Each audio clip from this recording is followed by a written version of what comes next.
मी अंजली धानोरकर, उपजिल्हाधिकारी औरंगाबाद.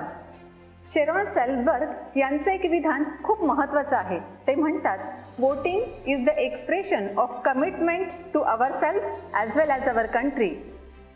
आपल्या वोटर्सना त्यांची ही कमिटमेंट एक्सप्रेस करता यावी यासाठी निवडणुका होत असतात आणि आपण सगळेजण लवकरच सामोरं जात आहोत ग्रामपंचायतीच्या निवडणुकांना. आणि निवडणुका म्हटलं की EVM सिलिंगची प्रोसेस आलीच. म्हणून या ग्रामपंचायत निवडणुकांसाठी EVM सिलिंग नेमकं कसं करायचं ते आपण आज जाणून घेणार आहोत.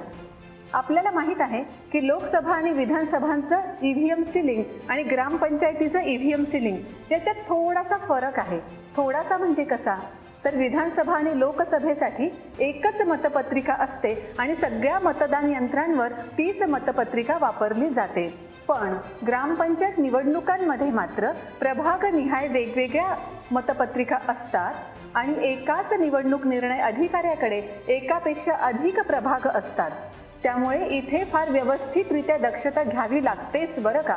म्हणजे एकाच वेळी आपल्याकडे असणाऱ्या सगळ्याच प्रभागाच्या EVM सील करायला जर आपण सुरुवात केली तर कदाचित गोंधळ होण्याची शक्यता आहे. कारण प्रभागनिहाय उमेदवार सुद्धा वेगळे आहेत आणि उमेदवार वेगळे असल्यामुळे मतपत्रिका सुद्धा वेगळ्या आहेत. म्हणून करायचं काय, तर एका वेळी एकच मतदान यंत्र सील करण्याची प्रोसेस सुरू करायची. एका प्रभागातले मतदान केंद्रांच्या मतदान यंत्रांची सिलिंग संपली की मग दुसऱ्या प्रभागामधल्या मतदान यंत्रांच्या सिलिंग प्रोसेससाठी आपण पुढे जाऊ शकतो. ही नेमकी सिलिंग प्रोसेस करायची कशी ते आपण लगेच बघणार आहोत. या EVM सिलिंगच्या प्रोसेसमध्ये माझी टीम जी आहे तिचीही मी आपल्याला ओळख करून देते. सगळ्यात अगोदर प्रणाली तायडे, तहसीलदार.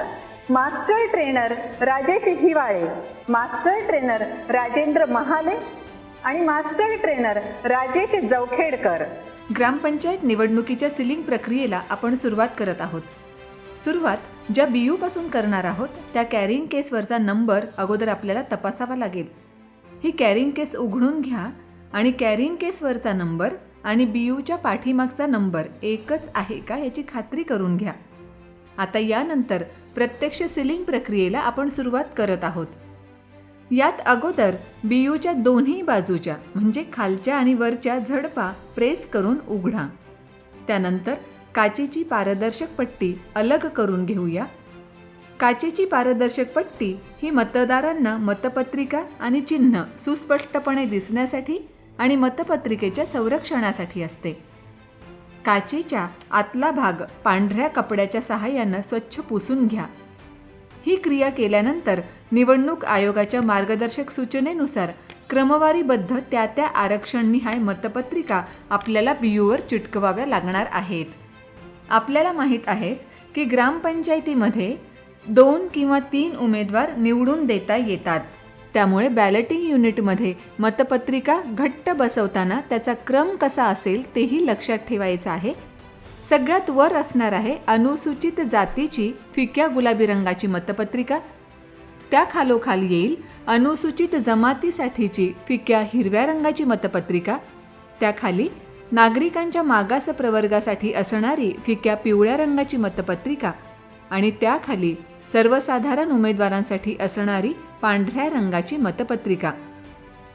त्याखाली अनुसूचित जाती स्त्री राखीव उमेदवारासाठीची फिक्या गुलाबी रंगाची.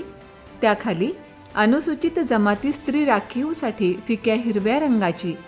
त्याखाली नागरिकांच्या मागास प्रवर्ग स्त्री राखीवसाठी फिक्या पिवळ्या रंगाची आणि त्याखाली सर्वसाधारण स्त्री उमेदवारांसाठी असणारी स्त्री राखीव पांढऱ्या रंगाची मतपत्रिका असेल. अशा रीतीनं मतपत्रिकांबाबतची तरतूद असल्यामुळे आत्ता मी सांगितल्यानुसार 8 वर्गवारींपैकी निवडणूक लढवणाऱ्या 2 किंवा 3 वर्गवारींपैकी म्हणजे जे काही तुमच्या प्रभागांमध्ये असेल त्यानुसार 2 किंवा 3च वर्गवारीच्या विहित मतपत्रिका वापरल्या जातील आणि त्या व्यतिरिक्त इतर मतपत्रिका वापरल्या जाणार नाहीत. आपण या EVM सिलिंगच्या डेमोसाठी या BUवर 3 मतपत्रिका डकवणार आहोत. म्हणजेच 3 उमेदवार या डेमोसाठी आपल्याला निवडून द्यायचे आहेत आणि आपापल्या प्रभागांनुसार जे आरक्षण असेल त्यानुसार मी आत्ता सांगितल्याप्रमाणेच तुम्हाला त्या मतपत्रिका लावून घ्यायच्या आहेत. मतपत्रिका BUवर चिटकवत असताना ग्रामपंचायतीचं नाव, प्रभाग क्रमांक, आरक्षणाची वर्गवारी, निवडून द्यावयाच्या उमेदवारांची संख्या, सर्व उमेदवारांची नावं आणि चिन्ह सुस्पष्टपणे काचेतून दिसतील आणि बटणांच्या वरच्या व खालच्या अधोरेखित रेषेदरम्यानच प्रत्येक उमेदवाराचं नाव आणि चिन्ह येईल याबाबत आपल्याला पूर्णतः दक्षता घ्यायची आहे. आता वरच्या आणि खालच्या बाजूला दोरा ओवायचा आहे. हा दोरा पूर्णतः दिलेल्या छिद्रातून ओवून घेत एक गाठ मारून घ्या.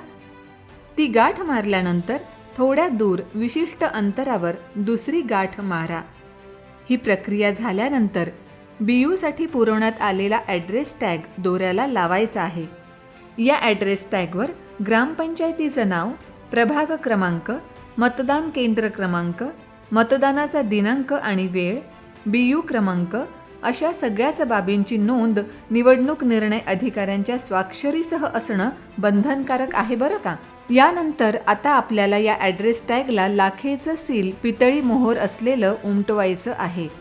हे सील करत असताना एक काळजी घेणं गरजेचं आहे, ते म्हणजे ॲड्रेस टॅगवर मारलेल्या दोऱ्याच्या गाठीखाली कागदी पुठ्ठा ठेवायचा आहे आणि तो तसा ठेवून मग लाखेचं सील करायचं आहे, जेणेकरून लाख इतरत्र पसरून BUमध्ये बिघाड निर्माण होणं आपल्याला टाळता येईल. ही प्रक्रिया झाल्यानंतर ॲड्रेस टॅग सेलो टेपच्या सहाय्यानं आता चिटकवून घ्यायचा आहे.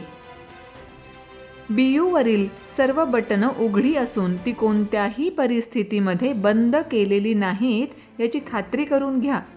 जोपर्यंत CU आणि BU पूर्णतः कनेक्ट होत नाहीत तोपर्यंत ही बटणं आपल्याला उघडीच ठेवावी लागणार आहेत.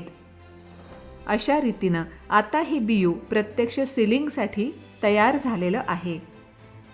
आता CUची कॅरिंग केसची तपासणी करून घेऊया. आता आपण CUच्या सिलिंग प्रक्रियेला सुरुवात करणार आहोत. त्यासाठी CUची कॅरिंग केसची तपासणी करून घेऊया आणि कॅरिंग केसवरचा CUचा क्रमांक चेक करा. त्यानंतर कॅरिंग केस उघडा आणि कॅरिंग केसवरचा नंबर आणि CUच्या पाठीमागचा नंबर बरोबर आहे का, एकसारखाच आहे का याची खात्री करून घ्या. ही खात्री झाल्यानंतर आता हे CU टेबलवर ठेवून कॅरिंग केस योग्यता सुरक्षित जागी ठेवा. CUच्या पाठीमागील ऑन ऑफ सेक्शन अंगठ्याच्या सहाय्यानं प्रेस करून उघडा. यातील ऑन ऑफ स्विच ऑन करा. CUच्या समोर मुख्यत्वे 3 भाग आपल्याला दिसत आहेत. पहिला भाग बॅलट सेक्शन, दुसरा CRC सेक्शन आणि तिसरा कॅन्डिडेट सेट सेक्शन. आपल्याला कॅन्डिडेट सेट सेक्शनपासून सुरुवात करावी लागणार आहे. यातही बॅटरी, कॅन्ड सेट आणि मेमरी हे 3 भाग आपल्याला दिसत आहेत. जेव्हा आपण बॅटरी इथे लावणार आहोत तेव्हा ती बॅटरी नवीनच आहे का याची खात्री करायची आहे.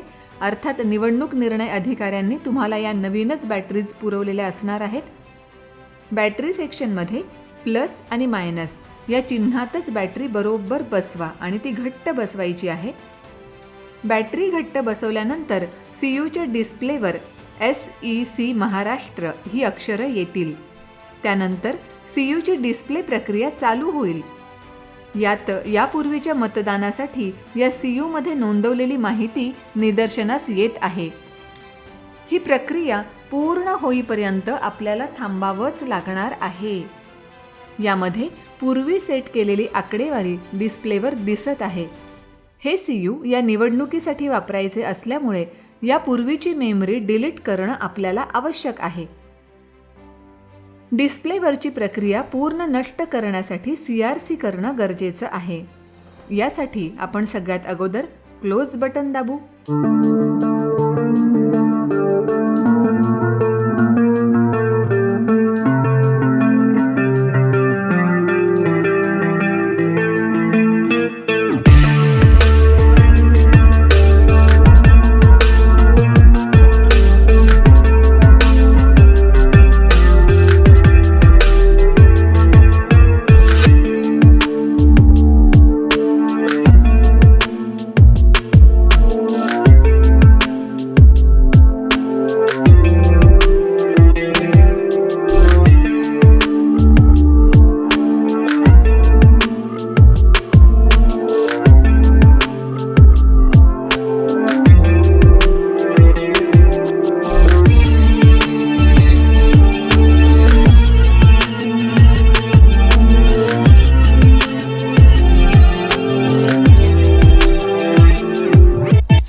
यापूर्वी नोंदवलेली सर्व माहिती आपण डिलीट करणार आहोत. आता यामध्ये एक टेक्निकल मुद्दा असा की जोपर्यंत आपण हा BU CUशी कनेक्ट करत नाहीत तोपर्यंत यामध्ये नोंदवलेली माहिती डिलीट होणार नाही. त्यामुळे BUचा टॉप आपल्याला CUशी कनेक्ट करावा लागेल. आता क्लिअरची प्रक्रिया चालू झालेली आपल्याला दिसत आहे. जोपर्यंत एंड ही अक्षरं येत नाहीत तोपर्यंत ही प्रक्रिया चालू.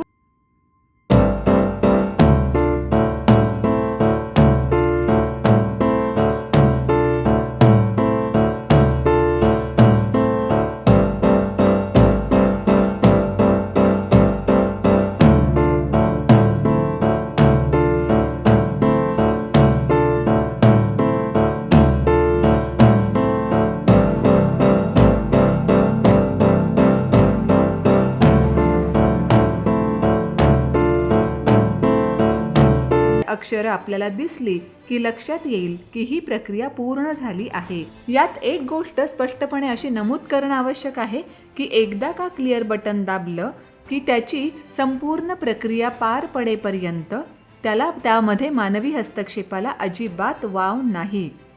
क्लिअर बटनाच्या कार्यामध्ये शेवटी एंड अक्षरं आली आहेत. म्हणजेच क्लिअर बटनाचं फंक्शन आता पूर्ण झालेलं आहे. म्हणून यानंतर आपल्याला CU ऑफ करायचा आहे. यानंतर प्रत्यक्ष पुढील कॅन्डिडेट सेटची प्रक्रिया कशी करायची आहे ते आपण बघूया. आता कॅन्डिडेट सेटमध्ये उमेदवार आणि इतर माहिती सेट करण्यासाठी पुन्हा आपण EVM चालू करणार आहोत. यात आता आपल्याला SEC अर्थात state election commission Maharashtra memory number अशी माहिती येताना दिसत आहे. आता आपण यामध्ये नवीन माहिती सेट करणार आहोत. डिस्प्लेवरील पूर्ण माहिती दिसेपर्यंत आपल्याला थांबावंच लागणार आहे. आपण CRC केल्यानंतर आता कॅन्डिडेट सेट सेक्शनकडे वळूया. यामध्ये ही एक गोष्ट आपण लक्षात ठेवलीच पाहिजे की जोपर्यंत आपण नव्यानं कॅन्डिडेट सेट करत नाही तोपर्यंत CUमध्ये पूर्वीचाच डाटा फीड असतो. कॅन्डसेट बटन दाबण्याबरोबर कॅन्डिडेट सेट ही प्रक्रिया आता चालू झालेली आपल्याला दिसते आहे. सुरुवातीला आपल्याला एंटर वॉर्ड हे शब्द स्क्रीनवर दिसत आहेत. एंटर वॉर्ड म्हणजे त्या ग्रामपंचायतीमध्ये कुठल्या प्रभागासाठी ही निवडणूक होणार आहे त्याचा क्रमांक आपल्याला नमूद करायचा आहे. ग्रामपंचायतीमध्ये वेगवेगळे प्रभाग असतात. मोठ्या ग्रामपंचायतीमध्ये ते जास्तही असू शकतात. आता सध्या पहिल्या प्रभागासाठी ही निवडणूक प्रक्रिया होत आहे किंवा त्या डकवलेल्या मतपत्रिका या प्रभाग क्रमांक 1 साठी आहेत. त्यामुळे आपण BUवरील सुरुवातीचं पहिल्या क्रमांकाचं बटन प्रेस करूया. त्यानंतर एंटर वॉर्ड 1 असं डिस्प्लेवर दिसत आहे. वॉर्ड क्रमांक नमूद केल्यानंतर आता पुढची स्टेप करण्यासाठी आपल्याला एंड बटन दाबावं लागेल. एंड बटन दाबल्यानंतर एंटर बूथ नंबर असं आपल्याला दिसत आहे. म्हणजेच कोणत्या मतदान केंद्रासाठी ही मशीन वापरली जाणार आहे त्या मतदान केंद्राचा क्रमांक आपल्याला टाकायचा आहे. इथे डेमोसाठी आपण गृहीत धरत आहोत की 5 नंबरच्या मतदान केंद्रासाठी हे मतदान यंत्र वापरलं जाणार आहे. त्यामुळे आपल्याला 5वं बटन दाबायचं आहे. स्क्रीनवर आता आपल्याला एंटर बूथ नंबर 5 असं दिसत आहे. यानंतर आपल्याला पुन्हा एकदा एंड बटन दाबावं लागणार आहे. आता आपल्याला दिसतंय की नंबर ऑफ बॅलट असं लिहिलेलं आहे. म्हणजेच किती जागेसाठी ही निवडणूक होणार आहे त्या संदर्भात आपल्याला नमूद करावं लागेल. तर या प्रभागामध्ये 3 जागांसाठी मतदान होत असल्याचं आपण गृहीत धरलेलं आहे आणि 3 मतपत्रिका BUवर चिटकवलेल्या आहेत. त्यामुळे 3ऱ्या क्रमांकाचं बटन आपल्याला इथे दाबावं लागणार आहे. बॅलेट नंबर 1 कॅन्ड 1 असं आपल्याला स्क्रीनवर दिसत आहे. हे करत असताना मात्र आपल्याला अत्यंत काळजीपूर्वक BUमधील तेच बटन दाबायचं आहे. पहिल्या जागेसाठी ही निवडणूक होणार आहे. या मतपत्रिकेमध्ये उमेदवार आहेत 3 आणि 4 नंबरवर आहे नोटा. म्हणून आपल्याला 4 बटन अनमास्क ठेवावे लागणार आहेत. 1, 2, 3 आणि 4 ही बटनं उघडी ठेवल्यानंतर यानंतरचं 5वं बटन 2 मतपत्रिकेंच्या दरम्यान येत आहे, म्हणून आपल्याला ते मास्क करायचं आहे. बॅलट 1 वर पहिला उमेदवार हा बटन क्रमांकावर आहे, म्हणून कॅन्ड 1 समोरचं पहिलं बटन आपल्याला प्रेस करावं लागणार आहे. त्यामुळे लास्ट कॅन्ड 4थ्या बटनावर आहे नोटासहित. त्यामुळे आता आपल्याला 4थं बटन प्रेस करायचं आहे. एक उमेदवार निवडून द्यायचा असल्यामुळे पुन्हा एकदा पहिल्या क्रमांकाचं बटन आपल्याला प्रेस करावं लागेल. पहिल्या आणि दुसऱ्या मतपत्रिकेदरम्यानचं बटन मास्क करून आपण झाकणार आहोत. आता आपल्याला दिसतंय की बॅलट 2 वर बॅलट नंबर 2 कॅन्ड 1 असा डिस्प्ले तिथे दिसत आहे. यात पहिला उमेदवार कोणत्या बटनावर आहे त्यासमोरचं बटन आपल्याला प्रेस करावं लागेल. तर यात शेवटचा उमेदवार कोणत्या बटनावर आहे ते बटन म्हणजे लास्ट कॅन्डमध्ये प्रेस करावं लागेल. दुसऱ्या आणि तिसऱ्या मतपत्रिकेदरम्यान सुद्धा एक बटन आपल्याला झाकून ठेवायचं आहे, म्हणजे मास्क करून ठेवायचं आहे. आता बॅलट 3 या तिसऱ्या मतपत्रिकेच्या सेटिंगवर बॅलट 3 कॅन्ड 1 यामध्ये देखील यात पहिला उमेदवार कोणत्या बटनावर आहे ते बघा आणि ते बटन प्रेस करा. नंतर लास्ट कॅन्डसाठी शेवटच्या उमेदवारासाठी या मतपत्रिकेवरचं 4थं बटन आपण प्रेस करणार आहोत, कारण 4थ्या बटनावर नोटाचा उल्लेख करण्यात आलेला आहे. या उमेदवारांपैकी एक उमेदवार निवडून द्यायचा असल्यामुळे तिसऱ्या मतपत्रिकेवरचं पहिलं बटन प्रेस करा. हे झाल्यानंतर एंड बटन आणि तिसऱ्या मतपत्रिकेदरम्यान एंड बटन शिल्लक राहत असल्याकारणानं ती बटनं देखील आपल्याला मास्क करायची आहेत. अशा रीतीनं कॅन्ड सेटची प्रक्रिया पूर्ण झाली आहे. ही केलेली आपली प्रक्रिया अगदी बरोबरच आहे का याचा पुन्हा एकदा पडताळा घेऊया. त्यासाठी पहिलं बॅलट 4 पैकी 1, दुसरं बॅलट 4 पैकी 1 आणि तिसरं बॅलट 4 पैकी 1, कारण आपल्याला प्रत्येकी एक उमेदवार निवडून द्यायचा आहे. तर अशा रीतीनं प्रत्येक मतपत्रिकेवरील उमेदवारासमोरचं बटन उघडं आहे का याचीही खात्री आपल्याला करावी लागणार आहे. 2 मतपत्रिकेदरम्यान असणारं बटन मास्क आहे का आणि हे बटन मास्क असतानाच त्या मतपत्रिकेच्या खालच्या मतपत्रिकेचा तपशील त्या बटनवर दिसत आहे ना याचीही खात्री आपल्याला करून घ्यावी लागणार आहे. एंड बटनाच्या अगोदर शिल्लक असलेले बटन मास्क केले आहेत का तेही बघून घेऊया. एंड बटन झाकायचं नाही. लक्षात ठेवा, एंड बटन आपल्याला झाकायचं नाहीये, ते स्पष्टपणे दिसेल असं अनमास्क ठेवायचं आहे आणि त्यावर आता ही काळी कॅप अशा रीतीनं लावायची आहे. ही प्रक्रिया पूर्ण झाल्यानंतर आता आपण CU सील करणार आहोत. निवडणूक निर्णय अधिकाऱ्यांच्या पातळीवरील कॅन्ड सेट सेक्शन सील करायचं आहे. यासाठी दोऱ्याच्या सहाय्यानं ॲड्रेस टॅग बांधावा लागेल. दोरा ओवून घ्या, घट्ट गाठ बांधून घ्या. त्यानंतर विशिष्ट अंतरावर पुन्हा एक गाठ मारायची आहे, जेणेकरून ॲड्रेस टॅग दोन्ही गाठींच्या मध्ये येणार नाही. त्यानंतर उरलेला हा दोरा कात्री किंवा कटरच्या सहाय्यानं कट करून घ्या. जो CUसाठी आपण ॲड्रेस टॅग लावणार आहोत त्यावर निवडणूक निर्णय अधिकाऱ्यांची स्वाक्षरी, CUचा क्रमांक, ग्रामपंचायतीचं नाव, प्रभाग क्रमांक, मतदान केंद्र क्रमांक, मतदानाचा दिनांक ही सर्व माहिती नमूद केलेली आहे का हे देखील एकदा बघून घ्या. यानंतर आपल्याला आता लाखेचं सील पितळी मोहरेसह करायचं आहे. त्यानंतर चिकट पट्टीनं ते आपल्याला घट्ट चिटकवून घ्यायचं आहे. सेलो टेप जेवढा आवश्यक आहे तेवढाच घ्यायचा आहे. कॅन्डसेट सेक्शन झडपेच्या सहाय्यानं आता बंद करूया. कॅन्डसेट सेक्शनच्या बाजूची सिलिंग आपण आता करणार आहोत. दोऱ्याच्या सहाय्यानं ॲड्रेस टॅगला पहिली गाठ, थोड्याशा अंतरावर दुसरी गाठ, पितळी मोहरेसह लाखेचं सील ही आता पूर्ण प्रक्रिया झाली. एकदा कॅन्डसेट सेक्शन सील झाल्यानंतर निवडणूक निर्णय अधिकाऱ्यांशिवाय कोणीही त्यात हस्तक्षेप करणार नाही. एवढी सर्व प्रक्रिया पूर्ण केल्यानंतर आता CU आणि BU प्रत्यक्ष मतदान प्रक्रियेसाठी सज्ज झालेलं आहे. आता CUचं बटन आपण ऑफ करणार आहोत.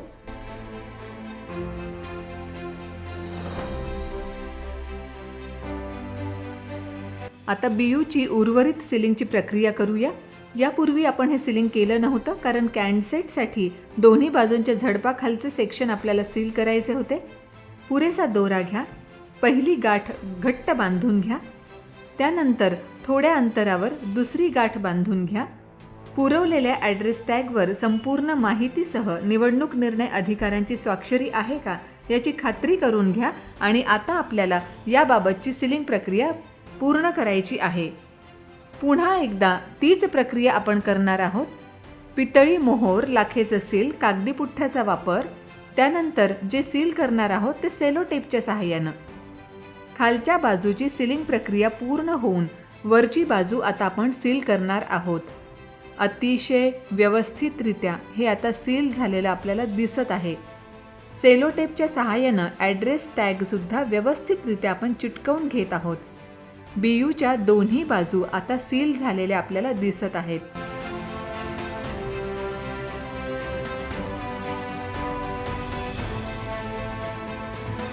सीयू हे बीयू पासून अलग करून आपण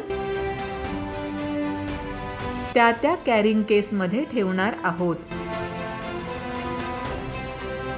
या डेमोसाठी आपण एक बॅलेट युनिट वापरलं आहे, पण कदाचित जर उमेदवारांची संख्या खूप जास्त असेल तर आपल्या प्रभागामध्ये एकापेक्षा जास्त बीयू वापरले जाण्याची शक्यता नाकारता येत नाही.